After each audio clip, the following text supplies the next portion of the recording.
Hi everyone, this is Nathan and today's video is, today I'm going to talk about this scene on the layout, and I know it looks a bit random why I'm showing all these sightings, but it's going to be a lot more than that. Now, this is going to be a big train factory. From how high the box is right here, it's going to be like right to here roughly, all the way to here, and cover up maybe like this right here to store all these trains.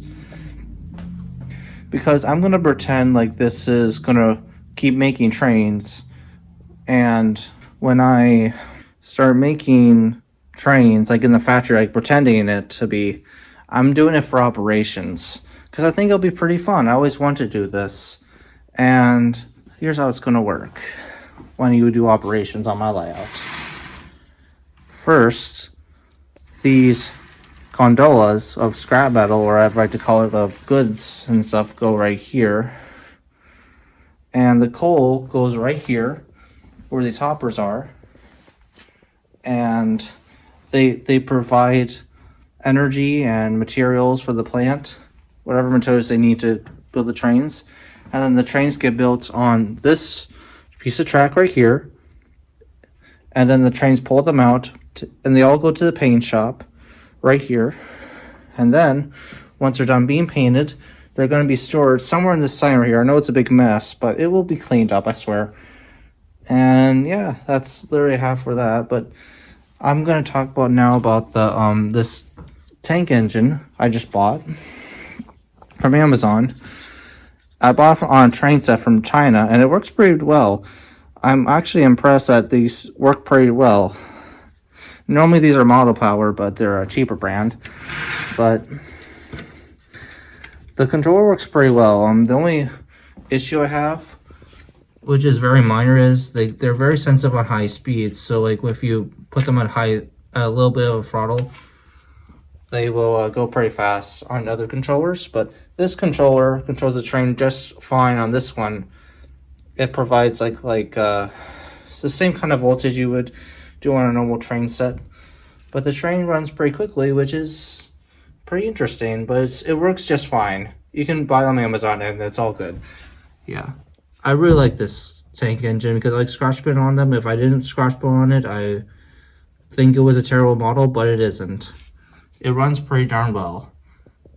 And I'm going to make a double-decker bus for this tank engine, which is why I bought this in the first place.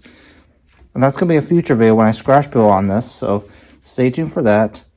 And I have some shoutouts that I want to do. The first one is Rick Bailey. Please subscribe to his channel because his channel is that awesome. He does a lot of builds and stuff like buildings and stuff like that. And please subscribe to him so we can get up to 1,000. That would make my day. And please subscribe to him and give him support because he needs it and deserves it. So, and also please subscribe to CNJ13. I think it has to do with Project 113, which is why the channel name is, there's Project 113 close to where I live. Anyway, the point is, he's very new to YouTube, it looks like, and I would recommend subscribing to him to get him up to 100 subscribers. And please also subscribe to NS1800. He does a lot of rail fanning, and please give him all the support you can give him, because let's get him up to like 600. It'll be a lot better if we get him up to 1,000 subscribers, but please subscribe to him anyway. He really deserves to be supported by the YouTube community, and well, actually all of them do. Now, I'm going to continue giving shoutouts to other channels, but it's going to be different this time. If you're subscribed to me, and it's not private so I can see it when I go under YouTube Studios and find it, I will give you a shout out if you have like videos, but if it's like completely blank, I won't. It has to be like really good stuff, like nothing inappropriate. If you're not subscribed, I won't give a shout out. I'll subscribe to you and give you a shout out if I don't know you. And it's my way of giving back, of you supporting me. And I'm going to mostly do it for like people who have less subscribers, just to go to a milestone, but that's it. The reason why I'm making all these rules for this reason is because other people have been saying, Nathan, can you give me a shout out? And it'll be a very big long list, and I don't want to be used, so this is the way I'm going to run things on my channel. And yeah, it's either that or nothing, really. I'm not trying to be mean, I'm just I'm not trying to be mean. I'm just trying to make it easier. So yeah, anyway, I hope you have an awesome day, and this is Nathan and Lay saying goodbye.